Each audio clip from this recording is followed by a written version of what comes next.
పిల్లలు ఎదిగాక తల్లిదండ్రులకు అందికి వస్తారు. బాగా చదివి ఉద్యోగమో వ్యాపారమో చేసి సంపాదిస్తారు. కానీ ఇద్దరు చిన్న పిల్లలు ఆ తండ్రికి 33 కోట్లు సంపాదించారు. నమ్మలేకపోతున్నారా? అయితే ఈ స్టోరీ చూడండి. లక్ష్మీదేవి ఎప్పుడు ఎవరి తలుపు తడుతుందో తెలియదు. ఒకే దెబ్బకు జీవితం మారిపోతుంది. అప్పటి వరకు సాధారణంగా ఉన్న వ్యక్తులు ఒకేసారి కోటీశ్వరులు అవుతారు. గజం కేవలం 15,500 రూపాయలతో 150 గజాల భూమి కేవలం 23 లక్షలు మాత్రమే. ఒక్క ఐడియాతో జీవితం మారిపోయినట్టు ఒక్క లాటరీ టికెట్ కూడా జీవితాన్ని మార్చేస్తుంది. ఈ మధ్య చాలా మంది జీవితాలు లాటరీ టికెట్ల కారణంగా భారీగా మారుతున్నాయి. తాజాగా మరో వ్యక్తి జాక్పాట్ కొట్టాడు. దుబాయ్ లాటరీలో ఏకంగా 33 కోట్లు గెలిచాడు. అయితే ఈ కోట్లు రావడానికి అతడి పిల్లలే కారణం.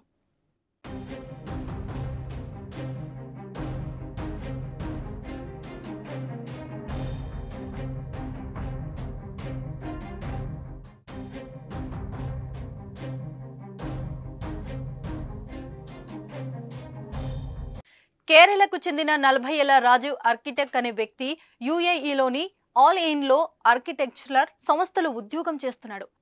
గత 3 ఏళ్లుగా బిగ్ టికెట్ లాటరీ కొంటూ అదృష్టాన్ని పరీక్షించుకుంటున్నాడు. ఈసారి కూడా 2 టికెట్లు కొన్నాడు. ఆఫర్లో మరో 4 టికెట్లు రావడంతో మొత్తం 6 టికెట్లు లభించాయి. ఇప్పటి వరకు ఎన్నో టికెట్లు కొని నిరాశ మిగిలిన తాజాగా అదృష్టం వరించింది.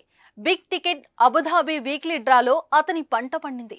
ఏకంగా లాటరీ టికెట్లో 33 కోట్లు సాధించాడు. క్షణంలో రాజీవ్ జీవితం మారిపోయింది. రాజీవ్ ఈసారి తన భార్యతో కలిసి 7, 13 టికెట్ నెంబర్లను ఎంచుకున్నాడు. ఆ నెంబర్లు తన పిల్లల పుట్టినరోజు తేదీలు కావడం విశేషం. పిల్లల పుట్టిన తేదీలతో కొన్న టికెట్లకు లాటరీ తగలడంతో ఆ కుటుంబం ఆనందం మరింత రెట్టింపైంది. ఈ జాక్పాట్ తో రాజీవ్ ఆర్కిటెక్ట్ పేరు దేశవ్యాప్తంగా మారుమోగిపోయింది. అయితే కోట్ల రూపాయలను ఎలా ఖర్చు పెట్టాలన్న దానిపై అతడు నిర్ణయం తీసుకోలేదని చెప్పాడు. ఆ డబ్బును మాత్రం మరో 19 మందితో సమానంగా పంచుకోవాలని అనుకున్నట్లు చెప్పి తన మంచి మనసును చాటుకున్నాడు.